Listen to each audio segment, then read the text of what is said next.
Nama saya Yunus. Inilah kisah Allah dalam hidup saya.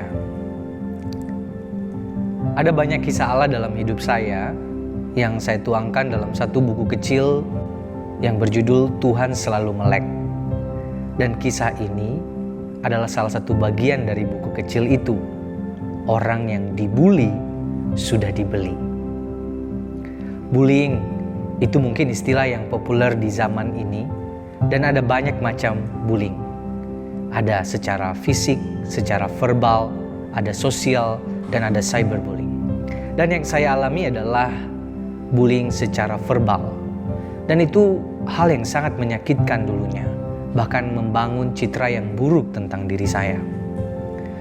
Dulu saya mengalami bagaimana diledekin, diejek, dihina, dan dikata-katain. Bahkan hal yang paling menyakitkan ketika ada yang berkata kepada saya, "Dasar kamu anak sampah, kamu gak berguna." Itu membangun stigma, membangun citra yang begitu buruk dalam diri saya. Saya merasa saya tidak berharga, saya anak sampah, saya tidak berguna. Dan yang melakukannya bukan orang lain. Yang melakukannya adalah orang yang saya anggap sebagai orang dewasa, sebagai teman, sebagai saudara. Mereka yang ngomong seperti itu. Dan karena ini terus terjadi, terus berulang, itu membuat saya begitu menjadi orang yang sangat sensitif kalau sudah bicara tentang keluarga, tentang hal-hal yang sifatnya personal. Saya mudah sekali marah. Dulu saya diam, tapi saya pendendam. Saya begitu mudah sekali marah ketika ada orang yang merendahkan saya, ketika ada orang yang menghina saya. Sampai akhirnya beranjak semakin dewasa, tentu perasaan itu sudah makin lama berkurang, rasa minder itu berkurang. Tetapi sebenarnya bukan betul-betul hilang dalam diri saya. Itu tuh cuman terkubur saja. Dan kadang-kadang dia muncul seketika dan saya mulai muncul lagi perasaan-perasaan sensitif seperti itu, merasa diri tidak berharga dan sebagainya. Sampai akhirnya di seminari, perasaan itu muncul lagi. Saya bergumul dengan perasaan ketidakberhargaan diri karena masa lalu yang seperti itu.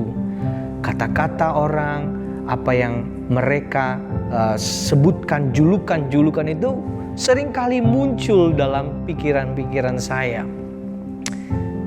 Lalu bagaimana saya bisa mengalami perubahan itu? Suatu kali di seminari kita diajak untuk praktik pelayanan karena menjadi tugas mahasiswa.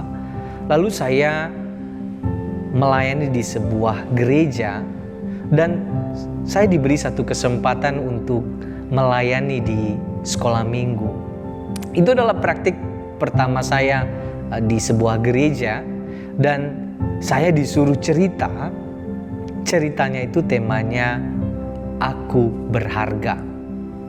Saya siapin semuanya, saya berusaha ingin memberi cerita yang terbaik supaya anak-anak mudah mengerti tentang bagaimana dirinya berharga.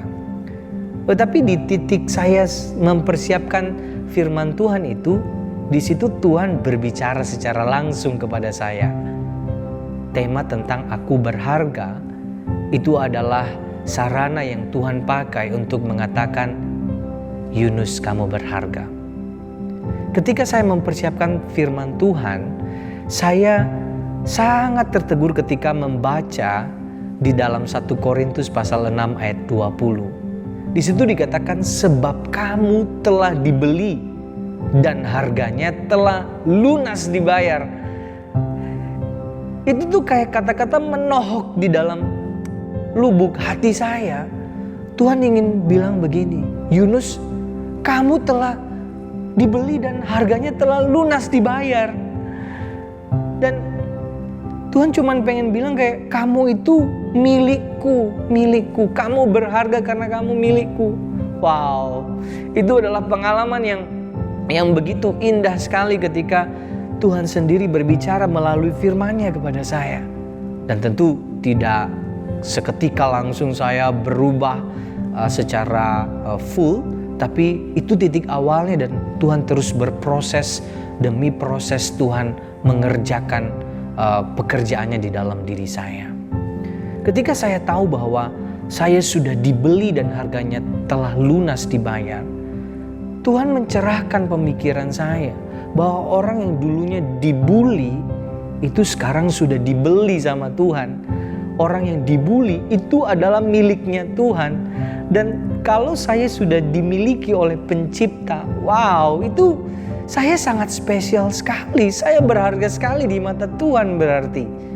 Oleh karena itu, saya mengalami perubahan demi perubahan. Saya melihat diri saya bukan lagi seperti apa yang saya lihat dulu-dulu. Dulu saya bilang, saya tidak berharga, saya anak sampah, saya nggak berguna. Nggak lagi. Kenapa? Karena Tuhan bilang, saya sudah membeli dan lunas dibayar dan saya berharga.